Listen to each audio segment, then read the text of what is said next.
Hi everyone. Hi, hello.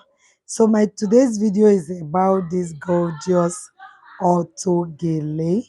I'm going to be explaining how to achieve this. So straight away, I'm not making a tutorials on the base.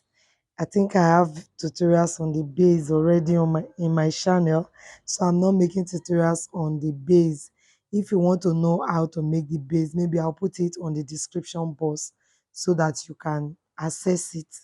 Okay, so this video is short, it's short. Let's go with it. So the first thing I need is I just used two ashoke. You can use four. Yeah, but for the purpose of these tutorials, I use two. So I need to create a pleat, an all-round pleat that I would first of all use on the base. So if you are really making for your client, this is just an advice. Please use four. Hmm? So it's going to be 4 by 28 inches. I repeat, use 4. And it's going to be 4 by 28 inches. That is 4 pieces.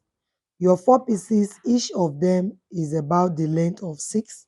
So 4 will give you like 24. Okay. So you saw how I folded. I'll just keep arranging my fold, keep arranging until I'll get to the end of the fabric or of the ashoke. Hmm? So that's how we arrange till I get to the end. So after the arrangement, I would be sewing it to the base.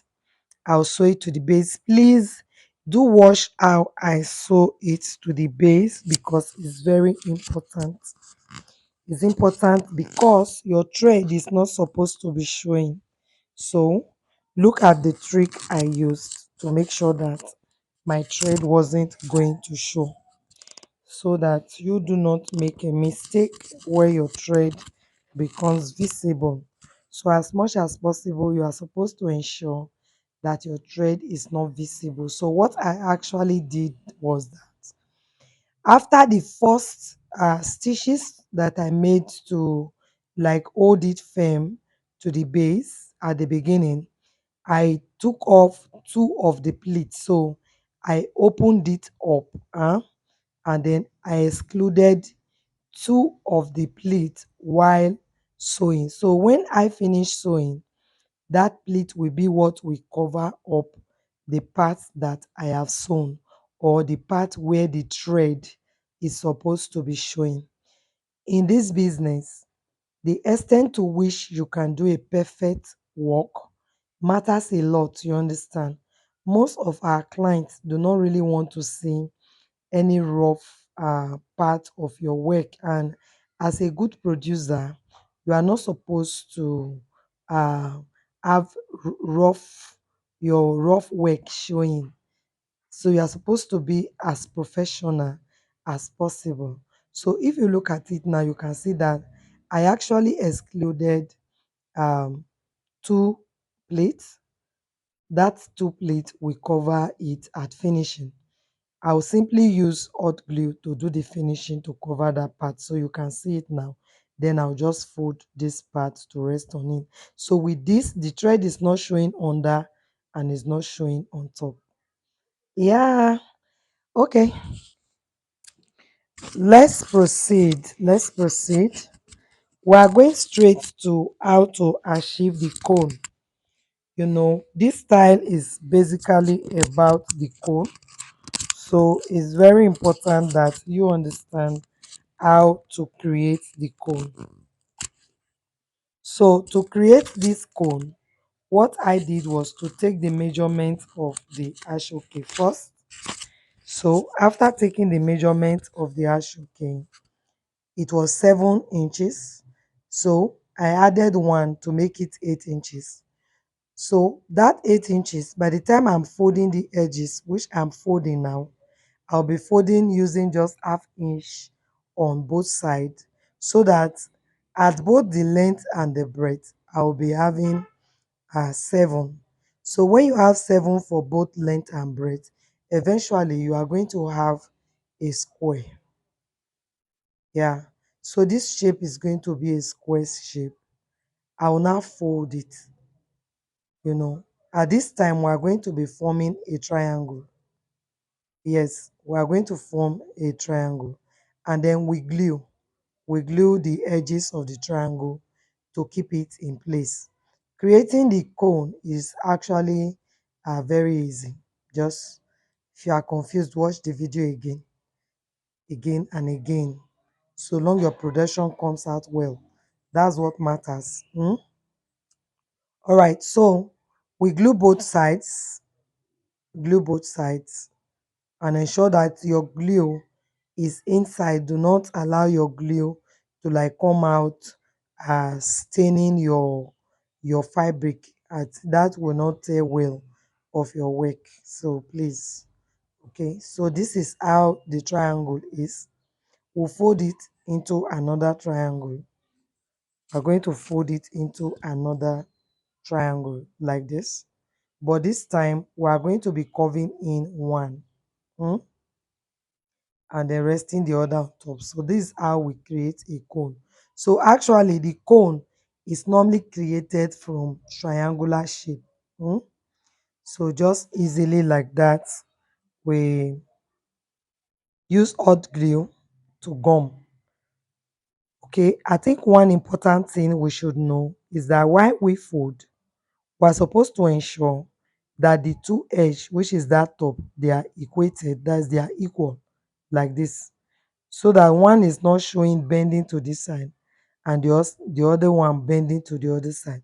So as much as possible, you try to like make sure that that edge there, the top part, is well and defined, and any of this side can cross, the left can cross the right can cross the left.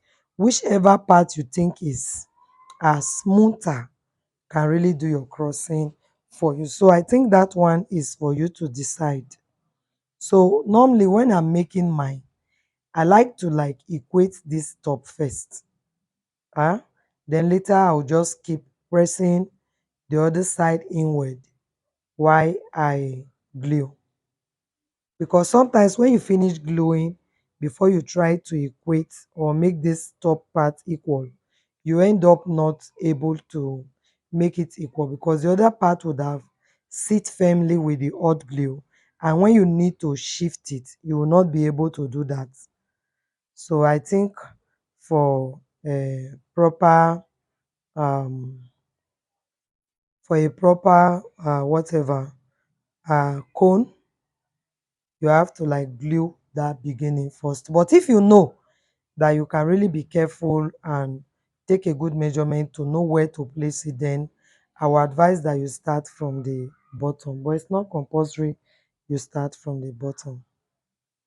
Okay, so this is how it will look. So you can actually use it like this one.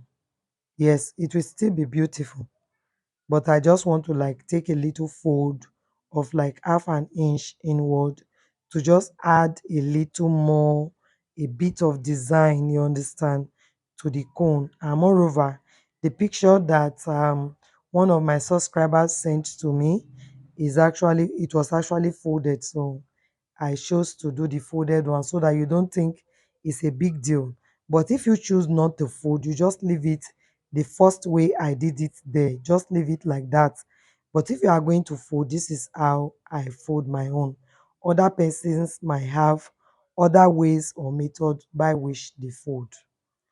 Okay, so I just felt like repeating a second one for the purpose of clarity, so that if you did not get the first one well, you don't need to replay the video before you can get it right. Okay, so this is me just gluing the side. Remember, I told you I cut out 8 inches by 7 or 7 by 8. 7 because the height of the ashoke normally is 7, and then when I, because I need to now fold the edges, I cannot cut 7 by 7, but I cut out 8 by 7, so that by the time I take half inch from the left and from the right, I will end up having 7 by 7, which will help me to form a square. And from that square, I can form a perfect triangle because it's actually a triangle that I need to form. So when you try to form the triangle and you did not use a square, assuming you use a triangle, this triangle cannot, I mean, assuming you use a rectangle, the triangle cannot be formed properly. It's as simple as that. So I use this second part to tell you that out of one cone, you can create two. So this pattern I'm doing can actually be another way, another method you want to use to set your own. You can see that with this now, I have double cone and it's very beautiful. You can see it. So if you are forming double cone, you just glue it there and it's good to go. So it will look like you fix another cone inside. Meanwhile, it was actually from one cone. So all my cone, they are ready. All the cones are ready. So I have, let's count 1, 2, 3, 4, 5, 6, 7, 8, 9, 10, 11, 12, 13, 14, and I have 15 piece of cone. All right. So I would be using the entire 15 because I just want it to be full. So I'll be using 15. So it's not compulsory you use 15. Hmm? So take note of that. It's not compulsory at all. So I'm supposed to have some kind of embellishment underneath before placing the cone. So you can actually buy very wonderful accessories from the market direct. Is that okay? So that you can place under it before arranging the cone. But as at the time I was making this video, I did not really have any accessory that I really think can fit into it. So I chose to use the balls. So I used the gold balls for it. So what I just did was to use my hot glue to fix the gold ball down. After which I started by arranging my cone. So the first thing I would do is to make sure that the first cone is not sitting on the ball. So it has to be like outside the ball and it should lie flat. So that's why you see that I lay it down flat. But apart from this first one, the rest cone that I would be fixing, they will be facing up. Hmm? So you know that this cone has a high part and it also have a low part. So that high part should be facing up. Remember, it's a gele. And normally what we do with gele is that we want to like give it some kind of or form of height. So it will not be proper for you to use this high part to now face down.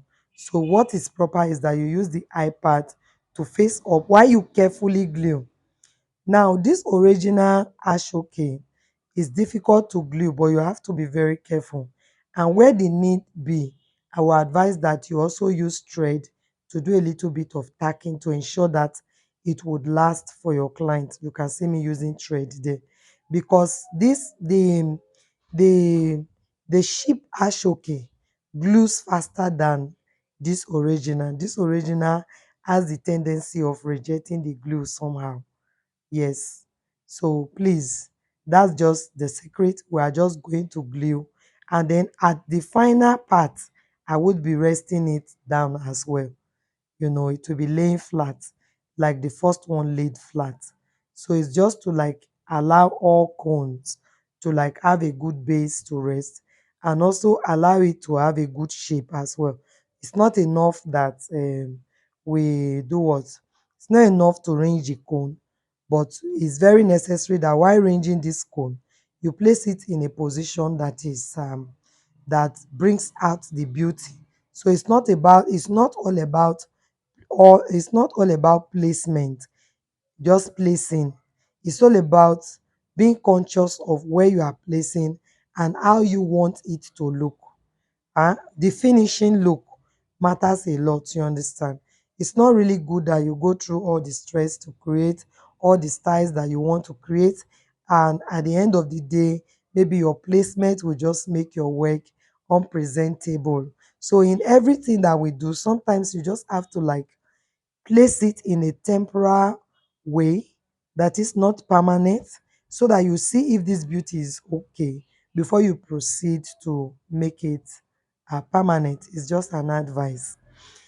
Okay, let me use this medium and opportunity to just appreciate all my great subscribers, and you keep me going. If you do not know, I really want you to know that you keep me going. Your comment keeps me going. It gives me, this courage that actually my dreams are being fulfilled, because I actually intend to touch lives. A lot of people are telling me already that I watch your channel and I'm doing the business and it's putting food on my table. You need to see my art. I'm dancing. That's my dream. That's my dream. Apart from the fact that we blog on YouTube and all of that, my intention, and that's why you see I try to make my videos detailed so that you understand. My intention is that if anyone is watching my channel, one, that person should be motivated to start the work. Ah, the numbers of people on earth is countless, so nobody is taking my own customer, and I'm not taking anybody's customer as well. So when I train you to know. I just don't want you to watch this video and say I'm confused. If you are confused, send me message as fast as possible. I will explain to you. In short, call me. I will explain what you are supposed to do to you. The truth is, sometimes when you call me, I might be very busy because I'm really, really very busy with this work. Sometimes I do not even sleep. So please, when you call and you see that I'm not responding, give some time and call again. Yes, I'm here. I'm here, and my intention is to grow people, is to assist people that have visions. My intention is to grow creators. I want creators to come out from this channel. I'm telling you. So that's just it. So I want to appreciate every one of you that belong to Creative Ends community. I really, really, really love you. I celebrate you. Keep your comments coming. Keep the recommendations going. You understand? Recommend it to other people. Let people get to know and hear about creative ends. It's very important to me. If you know that I have been of help to you in any way, please just help me recommend my channel to other people. That's all you can do for me. Yes. So thank you very much. Okay. Before I forget, if you are yet to subscribe and you have seen this video and you love it, that is, if you love it, please do not forget to subscribe before leaving Creative Ends platform today. Hmm? Okay, so our cone is ready and you can see everything is set. The next thing I need to do is I need to add handle to it. So I will just be cutting out the excessive fabric from the all round I fixed under, and then use it for the handle. And all I did was just to wrap it around it, and then I sew with hand needle. So after sewing with hand needle, the remaining part I would be sewing it with machine. Because this part you wrap usually looks sometimes somehow thick, so you need to like use your hand needle, and then later you take it to the sewing machine for finishing, because the sewing machine cannot actually climb this handle, especially when it's very thick. It cannot climb. It's only your hand needle that can do that part. Then you leave the remaining part for the sewing machine to finish. Ah, so we are through. We are through with this class. I do really hope that you enjoyed today's class. Again, once again, if you are yet to subscribe to Creative Ends platform, if you are yet to belong to this community, please join as fast as possible. Those that have joined me, they know that I have their time. Now, this video I'm making, a subscriber sent it, and I'm making it already. There are other ones that people also send. I will make it because I'm here to answer your questions. Is that okay? So, what do I say now? I love you. I'll see you in my next video. Aha. Creative Ends is training. There are a lot of trainings going on in Creative Ends, but it's mainly on Auto Gele. So if you are aspiring to become an Auto Gele producer or a creator of Auto Gele, please do subscribe for those trainings. There are a lot of secrets in them that I would be showing you. You'll see my information on those videos I use for the advert, or you see it on the community posts. My details are there. If are not even clear, you can call me and I will tell you more. Okay, I love you. For me, it is bye, bye, bye, bye, bye. I'll see you in my next video. Bye.